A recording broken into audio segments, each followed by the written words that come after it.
Hey there, welcome to day 44 of our Be You annual challenge. Be a Better You annual challenge.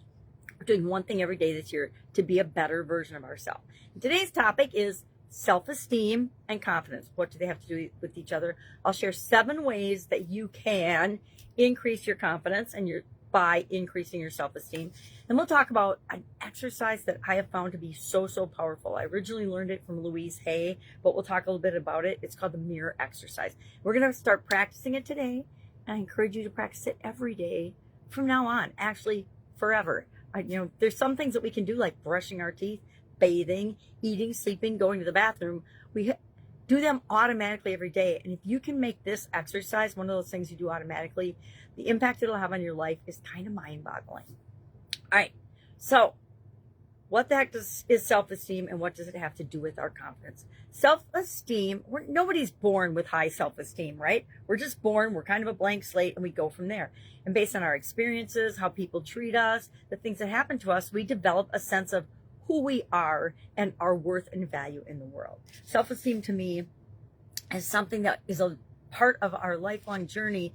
We have to create it, we have to build it, we have to nurture it, we have to protect it as we go throughout this crazy journey of our lives, right?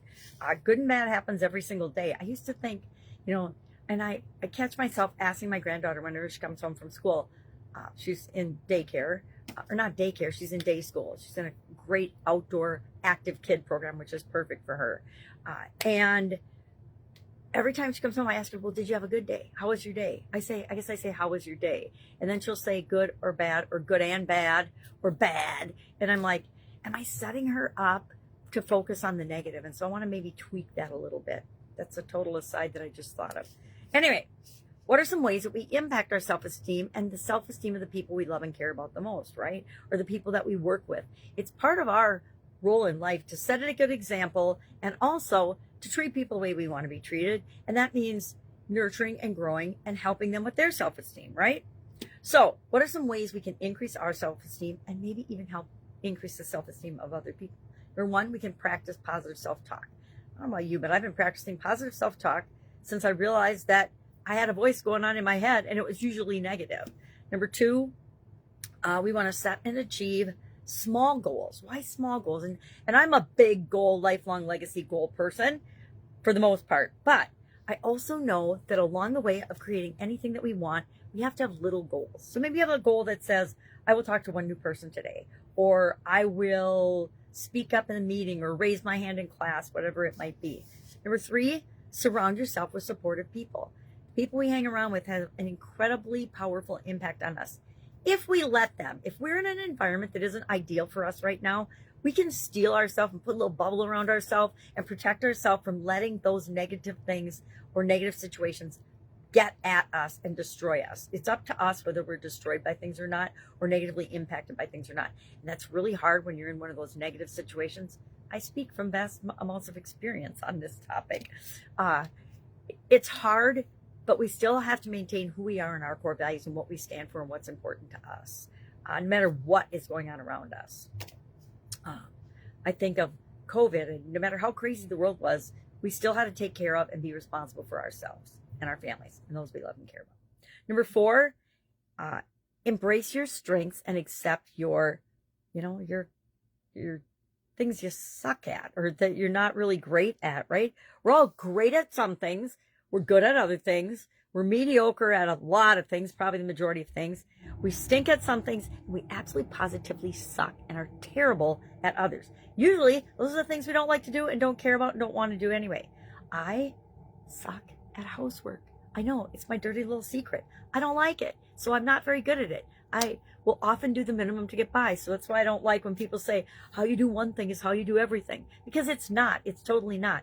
I choose the level of commitment, time, and energy I put into different tasks based on how important they are to me.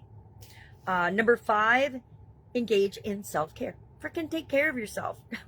Again, not always been the best example in my life of taking care of myself, but I realized that if I don't take care of myself, I can't help change the world, make the world a better place, take care of anybody else I love and care about if I'm not eating right, sleeping, taking care of myself, being hydrated, moving my body, etc. And we'll talk about those, of course, when we talk about our physical well-being and self-care. Number 6, step outside of your comfort zone. I don't know how many times we're going to talk about comfort zone this year, probably at least 100. We'll talk about in some way, shape, or form the importance of what our comfort zone is, where it is, how it gets set, why we want to be pushing the edges of that baby all the time. Because everything in our comfort zone, we've already mastered. It's the things we master outside our comfort zone that help us to grow. And then finally, number 7 is practice gratitude. Again, gratitude's another one I will probably talk about over 100 times this year because it's that powerful a secret tool that most people don't even use. Most people don't even realize, and it's free, right? What does it cost you to be grateful or thankful for things that are good in your life? 0. And it has a huge upside, a huge benefit. So let's talk about our exercise today. Our mirror exercise, I probably didn't originally learn this from Louise Hay, but I actually applied it and practiced it when I learned it from her. And her version of it's slightly different than this version that I'm going to share. But this is a good way to start if you've never done a mirror exercise.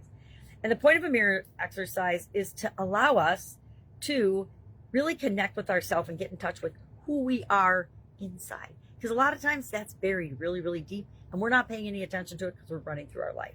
So first thing we do is we stand in front of a mirror. We look deeply into our eyes, make eye contact with ourselves, and that's the first step. Then we start to say affirmations. And you can start out with a simple affirmation. The one I learned from Louise Hay was, I think it was, I love myself, and I changed it somewhere along the years. I unconditionally love myself right now. I unconditionally love myself right now. That's the one I use when I don't have something particular I want to focus on. That's the one I use. You say the affirmation. Start setting a timer and doing it for 30 seconds. You're not going to realize, if you've never done this before, how long 30 seconds is if you've never done this exercise.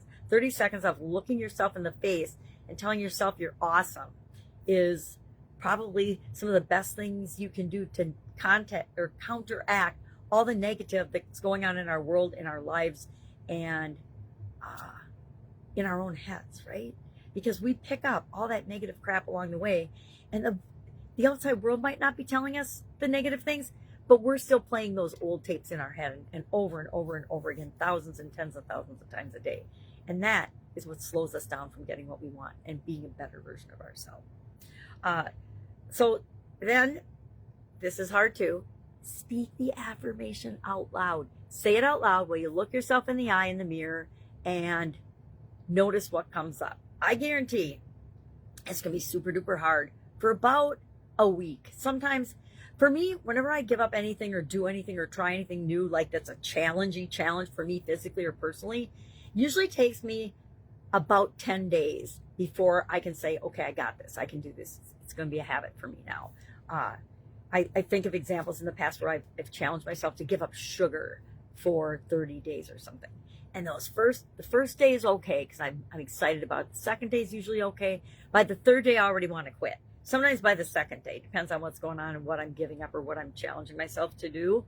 And this will be no different if you've never done it before. I actually do it every day. I don't do it well enough every day, but I try to remember to do it every day. I don't like to look at myself in the mirror that much. Why?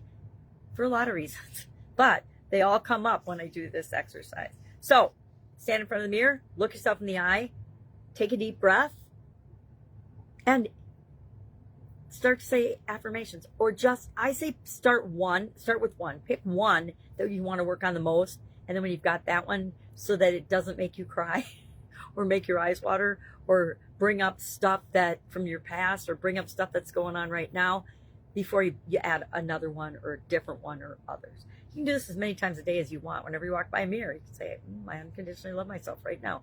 You don't have to say it loud, but say it loud and with conviction, at least in your head. If there's other people around you don't want them to hear. You can do it when you're driving to work in the rearview mirror. Glance up in the rearview mirror, say your affirmation, and keep your eyes on the road. Please keep your eyes on the road. So that is our topic for today. I would love to know how it goes if you've never done this before, or if you're a massively mastered practitioner. Share that in the comments below so it encourages other people to know that they can do it too, right? All right, if you have any questions, if you're struggling with this, if you need some help or some coaching to get you through, just hit me up and ask, okay? Have an awesome day, and I'll of course be with you tomorrow.